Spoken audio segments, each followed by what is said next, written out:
Welcome back to Game Fun. My name is Dave, and today we are looking at Detectives Club.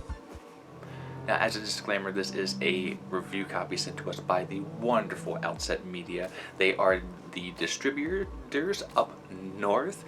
They also make games themselves, so go check them out. But they sent us one of the Blue Orange games that they distribute, which is Detectives Club. Now, this is a deduction game. There's a ton of them out there, but there's one game out there that this is going to be very, very similar to, and it's kind of hard not to draw the comparisons. But Dixit, the cards, the abstract and just out there type of art of this Dixit, well, that is on full display in this game here. But it takes not the partners trying to get a message across. This takes that concept and flips it a little bit. Instead, it's kind of like the Spyfall, where one person doesn't know information, but everyone else at the table does. Let me show you the pieces, and then I'll explain a little bit more, and then we'll go from there. Let's go.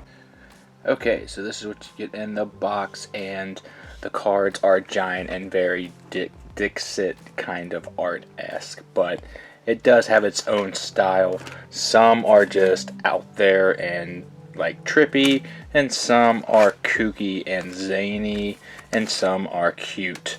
But all very unique and distinct, have their own kind of unique experience going on in every card. I do love the art. I will say these are overproduced. You really didn't need to have wooden magnifying glasses, but I dig it. I'll take it. It's cool. You do have pads. I've played this a few times, but there's a ton of paper here. Even if you run out of paper, you can always just get more pads if you need. It does come with a pencil. I have not ever used that pencil. And then there are some cardboard components. Thick, quality stuff. Nothing to write home about, but nothing to shake your fist and say that's bad stuff. It's good cardboard. It's just an all-around good production of a game. So now let me tell you how to play. Okay, so I'm just going to go over an example here, the basics of the game. What you're trying to do is everyone will be the investigator one time and or two times, depending on the number of players in the game, and then you will calculate your victory points. You get victory points by pointing out who is lying. So in the beginning of the game, one person will be an investigator. You have a hand of cards, and then you'll pick two of them and associate them with a word that you're going to write on these notebooks, with the exception of one notebook, because these are going to be passed out to the other players.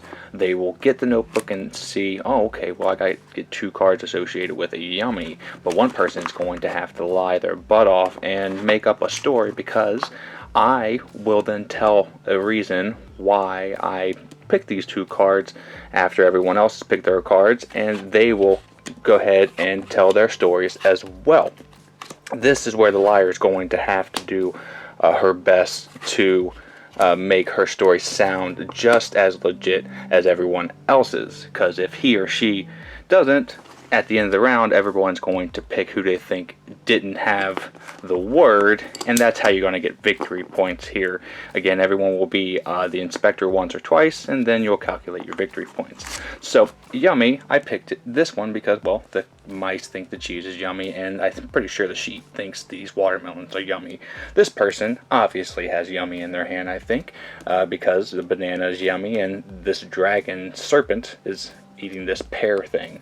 And this guy, I'm pretty sure he thinks this is yummy, because he's saying that this crow is eating this berry, and these all look very tasty.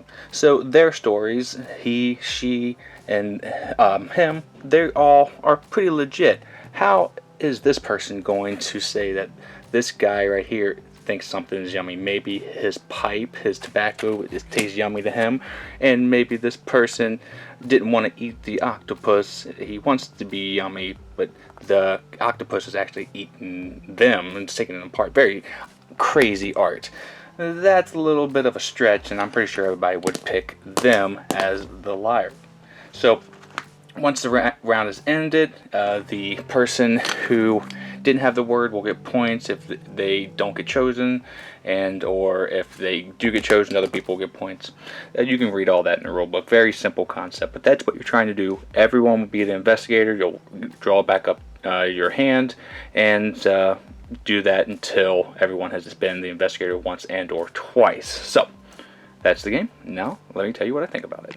Now, that is Detectives Club. What do I think about this one? It gets a 78 from me. Not too bad. The Gamevine Play It Award, absolutely.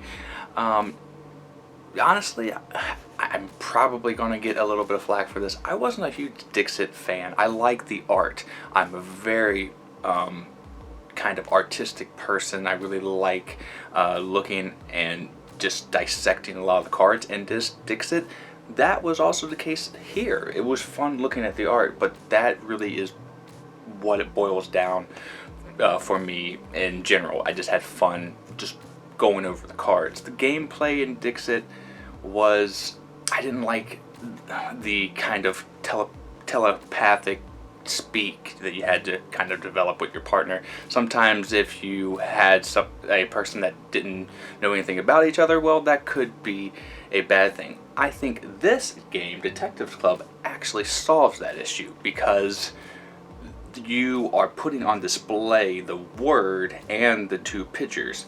Everyone else will have to explain their story as they go along.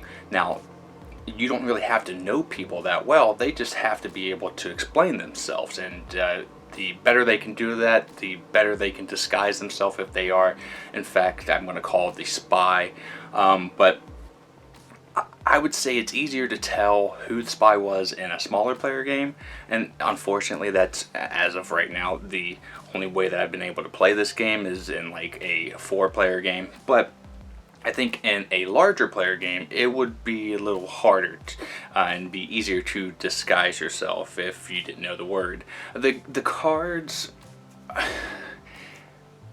they really don't have any relevance to each other, but sometimes they do, so it's really going to be subjective to the people. So again, I think that might be a hindrance on it. Some people are going to be thinking of a card way different even if you explain it. So the gameplay is okay. I like it. I think it's smooth. It's just it's worth a play or two. It's just not something that I'm thinking that I'm gonna go back to often. I think the design works well. It's just not my cup of tea. I can understand that this is going to be a hit with a lot of people, especially if you're in the Dixit kind of clan of people who like the game a lot. This is going to be up your alley, I think. Again, this is not, that kind of style of games isn't really my forte, so I do appreciate it for what it is. The art is beautiful. The cover is a bit deceiving, I think. They put a lot of the art on the cards on the cover, but I thought this was going to be more detective-y, but not so much. It's really just trying to make sense of the pictures as you go along. So if you want to pick this game up, it's going to be in the link down below. I do appreciate all your support, Outset Games, for sending us this review copy, and I also would appreciate everyone's support by clicking like and subscribe and hit the bell. I would like that as well. Now, until the next time that I see you, have a great rest of your day and great time with all your play. My name is Dave, and you heard it here on the Game File. I'm out. Bye.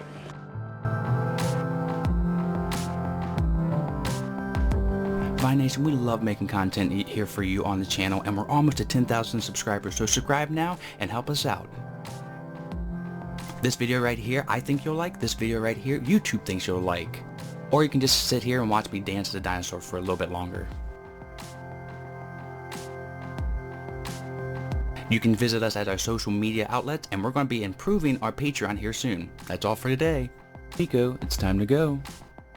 Good girl, Miko.